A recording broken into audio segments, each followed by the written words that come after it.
ரூபாய் 53 ஏபிசி அப்படின்னு சொல்லி 3 பேர் பிரிச்சுக்கிறாங்க. ஏபிசின்னு 3 பேர் பிரிக்கிறாங்க. ஏ என்பவர் பிஐ காட்டிலும் 7 ரூபாய் அதிகம் வாங்குறாரு, பி என்பவர் சிஐ காட்டிலும் 8 ரூபாய் அதிகம் வாங்குறாரு அப்படின்னா அவர்கள் பெற்ற தொகையின் விகிதங்கள் என்ன, ரேஷியோ தான் கேட்டிருக்காங்க. இப்போ நம்ம எவ்வளோ வாங்கியிருக்காங்கன்னே தெரியாது. இப்போ கடைசியில் யாரை விட அதிகமாக வரும்னா சி தான். சியை நான் என்ன பண்ணுறேன்னா இப்போ எக்ஸ்ன்னு வச்சுக்கிறேன். இப்போ பின்னாடி இருந்து வாங்க, பி என்பவர் சிஐ காட்டிலும் 8 ரூபாய் அதிகம். அப்போ பியோட வேல்யூங்கிறது சியை விட 8 ரூபாய் அதிகம். ஸோ எக்ஸ் ப்ளஸ் 8 இருக்குமா? அடுத்து என்ன கண்டிஷன் கொடுத்தேன், ஏ என்பவர் பி பெறுவதை காட்டிலும் 7 ரூபாய் அதிகம். ஆல்ரெடி பி இவ்வளோ வாங்குறாரு, இதை விட 7 ரூபாய் அதிகம்னா 7 ரூபாயை கூட்டுங்க, 8 + 7 15. அப்போது அவங்களோட வேல்யூஸ் வந்து ஏவோட காசு வந்து எக்ஸ் ப்ளஸ் 15 இருக்கும், பியோட காசு வந்து எக்ஸ் ப்ளஸ் 8 இருக்கும், சியோட காசு வந்து எக்ஸாக இருக்கும். இப்போது இதிலேருந்து நம்ம எக்ஸ் கண்டுபிடிச்சி அதிலேருந்து ரேஷியோ கண்டுபிடிக்கணும். ஓகேவா?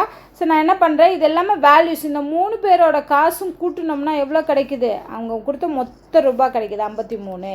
இப்போ இதில் வந்து எக்ஸோட வேல்யூ கண்டுபிடிக்கலாம். 1 2 3 இருக்கிறதுனால 3x, 15ஐயும் 8ஐயும் கூட்டினோம்னா 23 53. ஸோ இந்த 23 கிட்ட வரும்போது மைனஸில் வந்துடும். So 3x = 30, x = 10.